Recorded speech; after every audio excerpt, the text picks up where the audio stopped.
3. 위대한 정치의 도래. 제3권의 아포리즘들 곳곳에는 어떤 도래하는 것의 기운이 감돈다. 예컨대 이런 표현을 보라. 좋은 기회를 이용해서 무엇인가 새로운 것을 시도하는 것. 이제 막 시작되고 있는 시대처럼 위험으로 가득 차고 용기와 남자다움이 절실하게 요구되는 시대. 노동이 최고의 경찰 역할을 수행하고 안전이 최고의 신성으로 숭배되고 있는 시대임. 지금 가공할 일이다. 바로 노동자가 위험한 존재가 된 것. 미래가 어둠을 뚫고 그 모습을 나타내야만 한다. 우리가 타고 있고 타기를 원하는 진정으로 위대한 조류. 현재 도래하려는 시대. 유대인들에게 도래할 저 7번째 날. 유럽에서 노동자들이 열어야 할 거대한 집단적 탈출의 시대. 독일인이 보다 높은 것에 폐하가 되는 것 등등.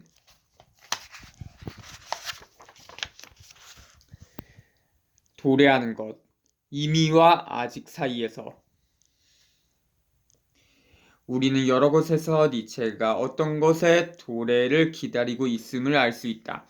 물론 이때 니체가 말하는 기다림이란 승강장에서 기차를 하염없이 기다리는 일 같은 게 아니다. 니체는 우리가 시도와 실험 속에서만 무언가를 기다리고 있음을 곳곳에서 보여준다. 다음 아프리즘들을 보자. 삶과 사회에 대해 무수한 새로운 시도가 이루어져야 한다. 많은 실험이 여전히 행해져야만 한다. 그런데 올 것으로서의 도래는 오지 않은 것으로서의 미래와 다르다. 도래는 니체가 자주 사용하는 표현을 빌리자면 이미와 아직 사이에 존재한다. 이미 일어났지만 아직 도착하지 않은 어떤 것이 우리에게 자기 실현을 요구하며 끊임없이 도래한다. 이미 와 있지만 오직 때 아닌 것으로서만 우리 곁에 와 있는 것. 그것이 니체가 찾고자 하는 바이기도 하지만 무엇보다 니체 자신이 니체의 철학 자체가 처해 있는 바이기도 하다. 니체가 광인의 입을 빌려 나는 너무 일찍 왔다. 나의 때는 아직 오지 않았다고 했을 때 또 나의 날은 내일 이후이다. 몇몇 사람은 사후에 태어난다고 했을 때 우리는 니체의 철학이 도래하는 것으로서 존재한다고 말해야 할 것이다. 그래서 니체가 말하는 미래의 철학이란 미래에 언젠가 있을지 모르는 사태에 대한 예언이 아니라 쌍가로 이 점에서 니체는 잼술가나 예언가가 아니다. 바로 지금 때 아닌 것으로 존재하며 현재와 다른 것을 발견하고 맞이하고 기다리는 선언이자 촉구라고 할 수 있다. 그러므로 우리는 서강 164절 제목인 시기상조라는 말을 니체 철학 자체의 시간성으로 받아들여도 좋을 것이다. 164절에서 니체는 기존의 풍습과 법에 얽매이지 않는 사람들의 출현을 반기고 있다. 그들은 지금까지 범죄자, 자유사상가, 비도덕적인 인간, 악한이라고 비난받은 저체 추방과 양심의 가책의 지배 속에서 자신과 다른 사람들을 파멸시키며 살아왔지만 그들을 정당하고 좋은 것으로 인정해야 한다고 말한다. 개개의 구체적인 범죄 행위를 긍정한다기보다 그들 존재가 나타나는 것, 보편적 도덕의 불가능성, 배타적으로 자기만 긍정하는 도덕이 인류에게 치르게 하는 값비싼 대가. 쌍가로 배타적으로 자기 자신만을 긍정하는 도덕은 너무 많은 좋은 힘을 파괴한다. 값비싼 대가를 증언하고 고발한다는 점을 긍정하는 것이다. 우리는 인습과 도덕에 반하는 독창적이고 생산적인 사람들이 희생되지 않도록 지켜야 한다. 우리는 강자를 지켜야 한다. 과거의 귀족, 이를테면 그리스의 귀족은 아주 고귀한 자들이었으나 지금의 좋은 기회를 잘 활용한다면 우리는 그들보다 더 고귀할 수 있다. 니체는 충성, 관대함, 좋은 평판을 부끄러워하는 마음이 결합된 각출고 넘기겠습니다.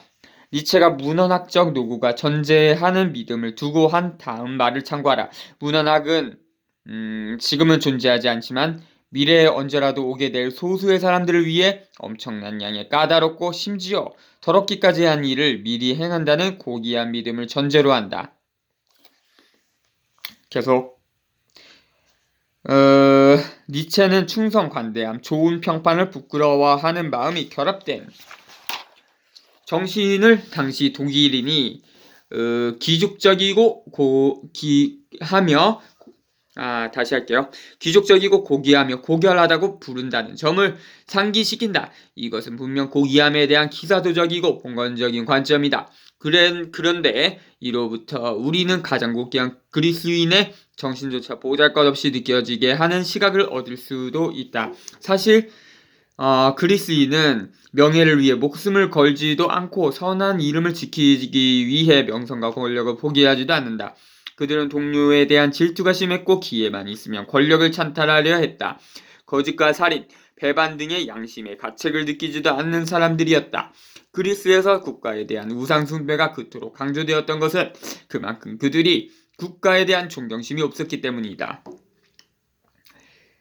여기서 니체는 그리스인들을 비난하는 것이 아니다. 그들은 분명 고귀한 사람들이었다. 그런데 니체가 말하고 싶어하는 것은 우리가 기사도적 도덕을 잘 활용할 경우 그리스인들보다 더 고귀해질 수 있다는 점이다. 물론 그것은 우리가 기사도적 좋은 충동을 낡은 대상들이 아닌 새로운 대상들에 적용되도록 노력할 때 가능할 것이다. 사랑과 일에 충실하고 관대하며 겸손한 것은 그 배치만 바뀐다면, 낡은 본건성을 극복하기만 한다면 얼마든지 훌륭한 덕이 될 수도 있다. 독일적인 것의 악덕을 비난할 때도 니체는 그 안에서 어떤 새로운 가능성을 찾아보려고 한다. 위대한 인물들을 계속 중심으로 숭배하기 위해 그들을 사이에서 화해시킬 수 없는 것은 잊어야 했지만, 그것이 어려울 때 오히려 반대 방향의 시도가 이루어질 필요가 있다. 즉 위인들을 무조건적으로 추종하고 적에게 맹목적 적개심을 품는 것에서 벗어나 거꾸로 자기 안에서 존재하는 불화를 직시하는 것이다. 그럼으로써 독일인은 무조건적 동의나 적대적 대결에서 벗어나 조건적으로 동의하고 호의적으로 대결하는 민족이 될 수도 있다. 또 복종의 습관을 가진 독일인들이 예외적인 시간, 불복종의 시간을 경험할 수 있다면, 다시 말해 그들이 복종이 아니라 명령하는 법을 배운다면 그들의 솔직담백하고 끈기 있는 삶의 방식은 위대한 일을 할 수도 있을 것이다. 중요한 것은 지금과는 다른 용법, 이전까지의 반대 방향을 찾아내는 것이다. 그것을 보는 것이 미래의 철학이다. 201절도 우리는 그런 관점에서 이해할 수 있다. 자유정신들의 덕분으로 이제는 귀족들이 안식의 기사단에 들어가 훈련을 받아도 부끄러운 일이 아니게 되었으며, 아무런 양심의 거리낌 없이도 승리를 거둔 지혜를 볼 수 있게 되었다. 니체는 과거 어떤 시대에도 지금 도래하고 있는 시대처럼 자유롭게 지혜를 양심 앞에 세워둘 수는 없었을 것이라고 말한다. 어쩌면 우리는 죄라는 개념을 세계에서 치워버리고 그 뒤를 이어 벌이라는 개념을 내보내는 데까지 나아갈 수 있을지도 모른다. 우리는 이제 범죄자를 죄인이 아니라 병자로 보는 단계까지 나아갈 수 있을지 모른다. 물론 그렇게 할 수 있는 시간이 아직 오지는 않았다.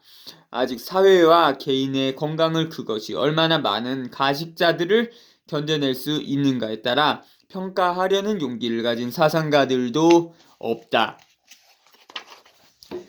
그러나 아직일 뿐이다.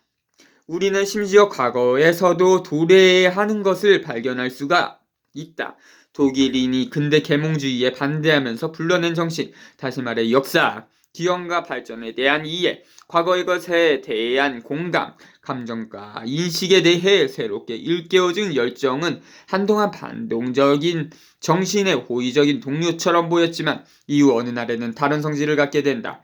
그것은 원래 계몽주의에 의해 대항하도록 불러내어졌지만 이제는 바로 저 계몽주의의 새롭고 더 강한 수호신이 될 수도 있다. 계부학이 계몽의 해법을 들고 저 깊은 지하에서 발견해내는 미래가 바로 그런 것이 아닐까 싶다. 유래와 발성을 따져 묻는 것, 기원으로 돌아가 현행화된 역사와는 다른 가능성들을 찾아 해방하는 것, 그것이 또한 계부학이기도 때문이다.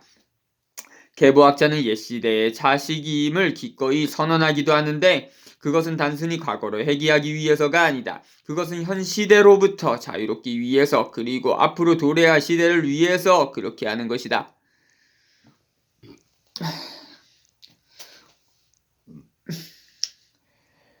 불가능한 계급, 노동자들의 엑소더스. 니체가 서강 189절 제목에서 언급한 위대한 정치라는 말은 과연 그가 생각한 위대한 정치는 무엇이었을까 하는 의문을 불러일으킨다. 니체는 위대한 정치가 어떤 것인지 직접 말을 하고 있지 않다. 그는 어떤 정치든지 간에 사람들을 몰아대는 가장 강력한 불은 결국 힘의 감정에 대한 욕구라고 말한다. 힘의 감정과 무관한 철인 정치 같은 것은 없다. 철인 정치가 존재해도 그건 역시 힘의 감정을 즐기고 행사하는 하나의 양태일 뿐이다. 힘의 감정에 대한 욕구는 군주나 권력자만이 아니라 민중에게도 마르지 않는 샘처럼 용솟음 신다. 그렇다면 좋은 정치, 위대한 정치의 가능성은 어디에 있는가? 아마도 위대한 정치란 힘의 감정과 무관한 정치는 아닐 것이다. 앞서 도덕과 부도덕에 대해 말했던 것처럼 그것은 힘을 느끼는 다른 방식에 있지 않을까. 니체는 위대한 정치를 제목으로 단 이 절에서 흥미롭게도 헤시오도스를 끌어들이고 있다. 헤시오도스는 서사시, 신통기에서 황금시대, 은혜시대, 청동시대, 영웅시대, 철의시대로 그 시기 구분을 했다. 그런데 니체는 헤시오도스가 호메로스의 영웅시대를 두 번에 걸쳐 묘사하면서 각주 읽고 넘어가겠습니다. 니체의 다음 언급을 참조하라. 현대의 자식인 내가 나 자신에 대해 그토록 반시대적인 경험을 했다는 점에서 내가 옛시대, 특히 그리스 시대의 자식이라는 점을 숨기지 않아야 할 것이다. 그러나 고전 문헌학자라는 직업을 위해 그 정도의 고백은 허용될 것이다. 고전 문헌학이 반시대적으로 다시 말해 시대와 대립해서 그렇게 함으로써 시대가 그리고 바라건대 앞으로 도래할 시대를 위해 영향을 미치는 것 외에 우리 시대에 어떤 의미가 있는지 나는 잘 모르기 때문이다. 우리는 이 구절의 반향을 푸코의 다음 구절에서 발견할 수 있다.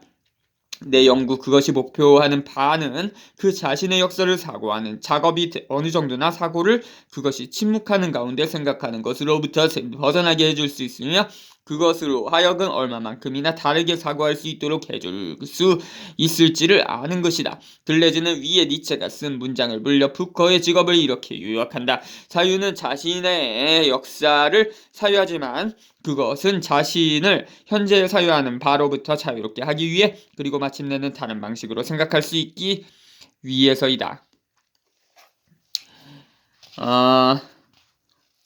그런데 니체는 헤시오도스가 호메로스의 영웅시대를 두 번에 걸쳐 묘사하면서 한 시대를 두 시대로 만들었다고 말한다. 그에 따르면 헤시오도스가 한 시대를 두 시대로 나눈 것은 그만큼 한 사태를 바라보는 상이한 가치 판단, 상이한 힘의 감정이 존재했기 때문이다. 아예 다른 시대로 불러야 할 정도로 감각의 차이가 나타났다는 것이다.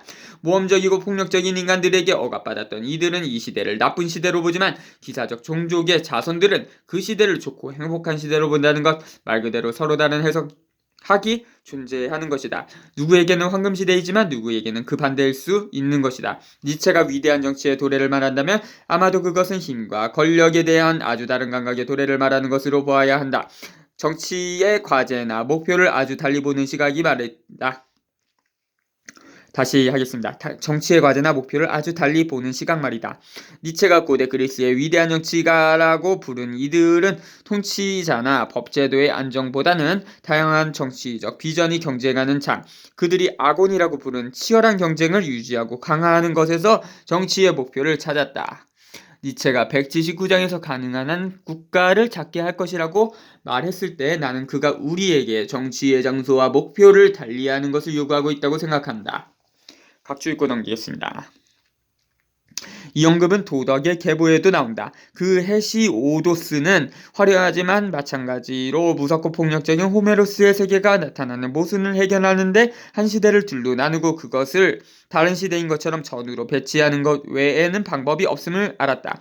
그 하나는 트로이와 테베의 영웅과 반신의 시대인데 그는 자기 안에 자신의 선조를 갖고 있는 고귀한 종족의 기억이 남은 세계이다. 그 다음이 청동시대로 짓밟힌 자, 약탈당한 자, 학대받은 자, 끌려다닌 자, 팔린 자의 후예들이 본 그와 똑같은 세계이다. 나는 그가 우리에게 정치의 장소와 목표를 달리할 것을 요구하고 있다고 생각한다. 근대의 정치는 사실상 국가론이기 때문이다.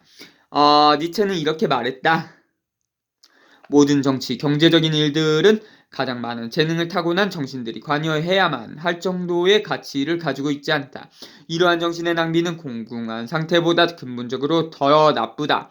공궁이란 그저 에너지가 빈곤한 상태일 뿐이지만 정신의 낭비는 에너지를 엉뚱한 곳에 허비하는 일이기 때문이다. 이런 정치는 자신의 고유한 일을 돌보지 않는 아주 나쁜 습속을 만들어낸다. 사람들은 매일 정치, 경제적인 일들을 알아야 한다고 믿고 있고 누구든 그것을 위해 언제라도 일을 하려고 하지만 정작 자기의 고유한 일은 돌보지 않는 광기에 빠져 있다. 우리는 정치의 목표가 사회적 안녕과 상업과 교역의 확대에 있는 것처럼 생각하지만 이런 활동은 가장 귀중한 것, 즉 정신을 낭비한다. 이 점에서 민중의 정치적 동원에 대한 니체의 비판을 나는 곧바로 민주주의에 대한 비판과 동일시하고 싶지 않다. 니체가 당대에 목격한 대중에 대한 선동은 복종에 익숙한 민중이 도취되었을 때 어떤 위험이 초래되는지에 관한 것이다. 마치 스피노자가 17세기 혁명들의 반동적 성격.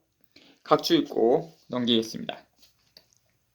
니체는 여러 곳에서 근대 유럽의 민주주의를 비판했다. 그러나 나는 이것이 더 깊은 의미에서 민주주의에 다가간 것이라고 생각한다. 근거들의 근거 없음을 폭로하는 니체의 비판은 아르케 없는 정체로서, 다시 말해 근거 없는 정체 혹은 근거 없음을 근거로 가는 정체로서 민주주의와 상통한다. 이에 대한 자세한 내용은 고병관 민주주의란 무엇인가 제1장을 참조하라. 네. 쌍가로 대중을 동원해서 대중의 자유와 억압 때문에 혁명에 대해 비판적이었듯이 민중 정치에 대한 니체의 비판 역시 마찬가지로 성격을 갖는다고 생각한다. 다시 말해 나는 니체가 목격한 19세기 민중 정치의 문제점이 역으로 민주주의의 중요성을 보여준다고 생각한다. 민주주의란 약자, 민중이 지배자가 된다는 사실에 있지 않고 민중이 강자가 되는 일이기 때문이다. 민중은 복종하는 법이 아니라 명령하는 법을 배워야 하고 자신의 삶과 정치에 대한 고귀한 취향을 가져야 한다. 민중과 귀족. 그렇지 않으면 민중은 술고래들이 들이붓는 술에 도취되어 놀아나는 어릿광대가 되고 말 것이다. 나는 니체식 위대한 정치의 중요한 출발점을 206절 불가능한 신분에서 발견한다. 그것은 니체가 1차적으로 자본주의 체제 하에 있는 노동자들에게 제안하는 것이지만 이 체제의 누구에게도 동일한 제안이 가능할 것이다. 니체가 원하는 것은 탈주와 엑소더스다. 앞서 니체는 우리가 시스템의 바퀴가 되어 돌지 않으면 그 바퀴에 깔려 죽는 상황에 처해 있다고 했다. 그 속에서 우리는 매일매일 닳아 없어지는 삶을 살고 있다. 173절에서는 자본주의에서 노동이 생산활동이기 이전에 공안활동이라는 것을 주장하기도 했다. 바퀴가 되어 돌지 않으면 그 바퀴에 깔려 죽는 상황에 처해 있다고 한다. 이거는 마치 찰리 채플린의 영화 모던 타임즈 그거 비슷하고 또 메트로폴리스라는 고전 영화가 있어요. 그런 거기에도 비슷한 장면이 나온 것 같습니다. 각주 읽고 넘기겠습니다. 스피노자는 반동의 정치에 이용되는 혁명의 이데올로기를 경계했다. 들레즈의 다음 언급을 참조하라. 스피노자가 혁명의 유해성에 대해 말할 때 우리는 그 혁명이 그 로멜 혁명이 만들어낸 환멸 혹은 가능성으로서 존재하고 있는 오란여가의 쿠데타가 만들어낸 불안들과 관련해서 이해되고 있다는 점을 잊어서는 안 된다. 당시의 혁명적 이데올로기에는 신학이 배어들어 있었고 따라서 칼뱅파의 경우에 서처럼 종종 반동의 정체에 이용되기도 하였다. 사람들은 지금 이러한 노동 이때에 노동이란 아침부터 밤늦게까지 행해지는 고된 노동을 의미한다. 을 보며 이런 노동이야말로 최고의 경찰이며 그것이 모든 사람을 억제하고 이성, 열망, 독립, 욕의 발전을 강력히 저지할 수 있다는 사실을 깊이 느낀다. 왜냐하면 노동은 극히 많은 신경과 힘을 소모하고 성찰, 고민, 몽상, 걱정, 애정, 증오를 위해 쓸 힘을 앗아가기 때문이다. 그러므로 노동을 찬미하는 것은 공안에 협력하는 것이다. 그런데 니체는 글에 말미에서 갑자기 노동자가 위험한 존재가 된 상황, 더 이상 공익을 위해 비개인적 행위에 참여할 생각이 없는 위험한 개인들이 나타나고 있다고 말했다. 나는 이 상황이 206절에서 엑소더스 족구로 나타나고 있다고 생각한다. 니체는 가난한 이들에게 어느 길을 갈 것이냐고 묻는다. 가난하면서도 즐겁고 독립적이라는 것, 그것은 동시에 가능하다. 가난하면서도 즐겁고 노예라는 것, 이것도 가능하다. 어느 쪽인가? 당신은 어느 쪽인가? 아마도 당신이 지금의 상태처럼 기계의 나사로, 또 말하자면 인간의 발명품에 대한 보안물로 소모되는 것을 지옥이라고 느끼지 않는다고 가정한다면, 그리고 높은 급여를 통해 비참한 삶이 본질적으로 극복될 수 있다고 믿는다면 당신은 후자의 삶을 택한 것이다. 돈 많은 노예 상태를 치욕으로 경험하느냐 행복으로 경험하느냐, 그 힘의 감정에 따라 우리는 아주 다른 체제, 아니 다른 시대라고 불러도 좋을 그런 삶을 살게 될 것이다. 그러면서 니체는 다시 묻는다. 인격이 아니라 나사가 되는 대가로 하나의 값을 가질 것인가? 니체는 사회주의자들의 선동이 결코 문제의 해결이 될 것이라고 보지 않았다. 쌍가로 지잡는 인간들의 피리소리. 그들은 그대들에게 준비만 할 뿐 더 이상 아무것도 하지 말라고, 즉 그저 준비만 하라고 말하는 자들이기 때문이다. 그들의 가르침 속에서 그대들은 외부에서 무언가가 올 것을 기다릴 뿐 그 밖의 모든 점에서는 예전대로 산다. 종교적 구원에 필적하는 사회주의적 심판과 구원론이 있는 셈이다. 니체는 곧바로 행동할 것을 촉구한다. 그 행동은 국가 권력의 찬탈도 아니고 그것은 단순한 파괴도 아니다. 쌍가로 부정부주의자들의 산물인 국가. 사회주의 진영의 많은 이는 스스로 법제정자가 되는 순간 자신을 쇠사슬로 묶은 채 가공할 규율을 시행하게 될 것이다. 그들은 그날을 기다리며 모든 것을 견딘다. 정치적 행동에 대한 관심, 권력에 대한 감각을 거기서 거두어 들이는 것이 중요하다. 더 중요한 것은 이 체제에서 영리한 노예로서 유리한 자리를 차지하는 게 아니라 이 체제로부터 탈퇴하는 것이다. 차라리 이민을 가자. 세계에 아직 남아있는 야만적이고 신선한 지역의 주인이 되고 무엇보다도 나 자신의 주인이 되자. 그 어떤 것이든 노예제도의 징후가 조금이라도 보이는 한 장소를 바꾸자. 무언가 전쟁을 회피하지 말고 최악의 경우에는 죽을 각오를 하자. 이 불결한 노예제도만은 더 이상 안 된다. 이것이야말로 올바른 정신 자세일 것이다. 지금부터 유럽의 노동자들은 하나의 신분으로서 자신들의 상태를 인간이 참을 수 없는 것으로 천명해야 하며, 보통 주장되듯이 단지 가혹하고 불합리하게 조직된 것이라는 식으로 말해서는 안 된다. 그들은 유럽이라는 벌집 속에서 이제까지 겪어보지 못한 집단적 탈출의 시대를 열어야 한다. 이러한 대규모적이고 자유로운 이민에 의해 기계, 자본, 그리고 지금 그들을 위협하고 있는 선택, 즉 국가의 노예가 되든지 국가를 전복하는 정당의 노예가 되지 않으면 안 된다 하는 선택에 저항해야 한다.